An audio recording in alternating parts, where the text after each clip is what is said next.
दरअसल कनाडा की जासूसी एजेंसी कम्युनिकेशन सिक्योरिटी एस्टेब्लिशमेंट ने खतरा पैदा करने वाले देशों की एक सूची जारी की है। इस सूची में कनाडा की एजेंसी ने भारत को चीन, रूस, ईरान और नॉर्थ कोरिया के बाद 5वें नंबर पर रखा है। जस्टिन ट्रूडो ने यह आरोप भी लगाया है कि भारत, रूस और चीन कनाडा के चुनावों को प्रभावित करना चाहते हैं, मुझे सत्ता से निकालना चाहते हैं। जस्टिन ट्रूडो ये गेम बहुत अच्छी तरीके से कि अपने आप को प्रोटेक्ट करके और अपने पॉलिटिकल फायदे से किस तरीके से वो मीडिया का इस्तेमाल करे अपने पॉलिटिकल फायदे के लिए, अपने आप को बचाने के लिए। तो हर कसम, हर वादा, हर डिसेंसी का लेवल जस्टिन ट्रूडो लांघने को तैयार है, उसको उससे कोई फर्क नहीं पड़ता।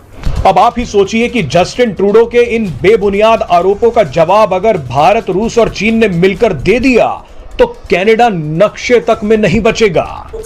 मुझे नहीं लगता कि वो उनको समझ आ रहा है। अब वो शायद फंस चुके हैं, जहां तक मेरा ख्याल है, क्योंकि अब उनकी पार्टी के अगेंस्ट उनके 20 मेंबर पार्लियामेंट की बात कर रहे हैं कि आप खुद तो डूबोगे सनम, हमें भी ले डूबोगे। कि मोदी साहब ने अंडर गिवन सर्कमस्टांसेस वेस्ट को एक जैब फेंका, एक थप्पड़ लगाया उन्होंने। क्या वो इफेक्टिव है? जस्टिन ट्रूडो को मीडिया से इतनी मोहब्बत है कि जस्टिन ट्रूडो उस कमरे से बाहर गया, उसने कैमरा देखे, उसने उल्टी कर दी, उसने बक दिया। अभी वादा करके आया था 2 मिनट पहले शी जिनपिंग से कि ठीक है सर, आपके और हमारे बीच की बात है, जब कुछ बनेगा तब बताएंगे, क्योंकि मीडिया क्या है, मीडिया छाप देगा। एम्बेसडर साहब वापस आए हैं, उन्होंने पिछले 3 दिन में कोई ऐसा टीवी चैनल नहीं है, कहीं नहीं है कि उन्होंने प्रेस कॉन्फ्रेंस नहीं की और वो डायरेक्टली हम ट्रूडो को अटैक कर रहे हैं। We are not attacking Canada, we are not attacking the people of Canada. पर इस समय जो एक आदमी जो अंधा बैठा हुआ है, हमसे रॉयल कैनेडियन माउंटेन पुलिस है, उससे प्रेस कॉन्फ्रेंस करवा दी, जो कि एक पॉलिटिकल ऑर्गेनाइजेशन है। उसके बाद अभी फिर उन्होंने पिछले हफ्ते प्रेस कॉन्फ्रेंस कर दी। तो मुझे नहीं लगता कि वो उनको समझ आ रहा है। अब वो शायद फंस चुके हैं, जहां तक मेरा ख्याल है, क्योंकि अब उनकी पार्टी के अगेंस्ट उनके 20 मेंबर पार्लियामेंट की बात कर रहे हैं कि आप खुद तो डूबोगे सनम, हमें भी ले डूबोगे। और जगह जगह अगर आप टोरंटो से 100 किलोमीटर बाहर जाओ तो बहुत नेगेटिव किस्म के मैसेजेस लिखे हुए हैं ट्रूडो के लिए, तो वो तो परेशान ही है। पर इंडिया ने अब मन बना लिया कि अब हम इसको हेड ऑन लेंगे। ये पुराना वाला इंडिया नहीं था कि जो किसके पिताजी को एक्स्ट्राडिशन के लिए बोला इंदिरा गांधी ने, तो उसने कह दिया जी you are not differential to the queen. तो वो अभी भी उस तरह की वाहियात बातें कर रहे थे। तो अब जो है इंडिया, क्योंकि हमारे जो एम्बेसडर साहब वापस आए हैं, उन्होंने पिछले 3 दिन में कोई ऐसा टीवी चैनल नहीं है, कहीं नहीं है कि उन्होंने प्रेस कॉन्फ्रेंस नहीं की और वो डायरेक्टली हम ट्रूडो को अटैक कर रहे हैं। We are not attacking Canada, we are not attacking the people of Canada. पर इस समय जो एक आदमी जो अंधा बैठा हुआ है, हम उससे डायरेक्टली हेड ऑन ले रहे हैं। हमने पन्नू की भी प्रॉपर्टी सीज करनी शुरू कर दी है। तो अब इंडिया इसमें और अग्रेसिव होगा। पूछिए क्या पूछना चाह रहे हैं। मगर मैं ये पूछना चाह रही थी आपसे कि अमेरिका और कनाडा या इस तरह की जो कंट्रीज होती हैं उसके बारे में हमें तो यही बताया जाता है कि उनकी पॉलिसीज होती हैं, किसी प्राइम मिनिस्टर या प्रेसिडेंट के आने से कोई खास फर्क नहीं पड़ता। अमेरिका की जैसे जो पॉलिसी होगी किसी भी कंट्री को लेकर, वो ऑलमोस्ट वही फॉलो करते हैं, चाहे ट्रंप आए चाहे बाइडन हो। ऐसे ही कनाडा के भी प्राइम मिनिस्टर कोई भी हो, चाहे ट्रूडो हो या कोई भी दूसरा आ जाए, तो उसका नाम मुझे अजीब सा लगता है, डड्डू जैसा। तो वो सॉरी मगर ये कि उनका नाम मुझे वाकई अजीब लगता है। ट्रूडो जो है वो हो या कोई भी हो, तो वो जो भी आएगा उसकी पॉलिसी भारत को लेकर या खालिस्तान मूवमेंट को लेकर या खालिस्तान के सपोर्टर्स को लेकर वही रहेगी।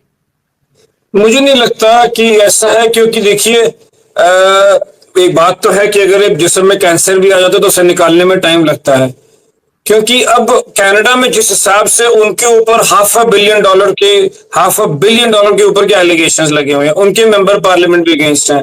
टू एन एक्सटेंट मैं आपकी बात से इत्तेफाक रखता हूं, क्योंकि जो उनके लीडर ऑफ अपोजिशन है पियर पॉलिवेयर, वो भी उन जलसों में बैठे हैं जहां पे के नाम के नारे लगा गए। अगर एक समझदार पॉलिटिशियन होगा तो उसके बाद प्रेस कॉन्फ्रेंस करेगा कि जी नहीं, मैं इससे इत्तेफाक नहीं रखता। तो इतनी जल्दी तो नहीं ठीक होगा, पर अब ठीक है, मतलब क्योंकि देखिए हमें, हमारी कंट्री सुप्रीम है। एक बार हमने एक हवाई जहाज खोया, 327 प्लस 2 लोग खोए। अब वो हिंदुस्तान नहीं है। अब हिंदुस्तान फर्क है। अब हम ये नहीं कि जी आप गोरे हैं, आपकी रंग हरा, आपकी आंखों का रंग हरा है या आपके बाल भूरे हैं, वो खत्म हो गया। अब आप देखो कि अब हम कहते हैं कि अगर आपने हमसे रिलेशन बनाना है तो वो इक्वल टर्म्स पे बनेगा। अभी बोलना मत यार किसी को, क्योंकि यार वही चीज है, कच्चा पक्का खाना है, आपने परोस दिया। जस्टिन ट्रूडो को मीडिया से इतनी मोहब्बत है कि जस्टिन ट्रूडो उस कमरे से बाहर गया, उसने कैमरा देखे, उसने उल्टी कर दी, उसने बक दिया। अभी अभी वादा करके आया था 2 मिनट पहले शी जिनपिंग से कि ठीक है सर, आपके और हमारे बीच की बात है, जब कुछ बनेगा तब बताएंगे। क्योंकि मीडिया क्या है, मीडिया छाप देगा। मीडिया की आदत होती है, मीडिया को चाहिए सनसनी। आपने जो बोला मीडिया ने छाप दिया। मीडिया ने जो छाप दिया या टीवी पे दिखा दिया, आप लोगों ने देख लिया और आप लोगों ने अपना एक माइंडसेट बना लिया। जस्टिन ट्रूडो ये गेम बहुत अच्छी तरीके से कि अपने आप को प्रोटेक्ट करके और अपने पॉलिटिकल फायदे से किस तरीके से वो मीडिया का इस्तेमाल करे, अपने पॉलिटिकल फायदे के लिए, अपने आप को बचाने के लिए। तो हर कसम, हर वादा, हर डिसेंसी का लेवल जस्टिन ट्रूडो लांघने को तैयार है। उसको उससे कोई फर्क नहीं पड़ता। ये संजय कुमार वर्मा साहब जो हाई कमिश्नर है भारत के कनाडा, जब उनके ऊपर देखिए क्या हुआ कि जब आपने बोला कि he is a person of interest, आप गेम समझ रहे हैं? पर्सन ऑफ इंटरेस्ट 1-1.5 साल हो गया निज्जर को निपटे, अभी तक भारत का high commissioner person of interest नहीं था। आप गेम समझिए, भारत का high commissioner person of interest नहीं था। भारत का high commissioner person of interest कब बना? इन्हीं लोगों ने यानी कि कनेडियंस ने एक झूठी, आधी पक्की आधी कच्ची स्टोरी वॉशिंगटन पोस्ट को दी।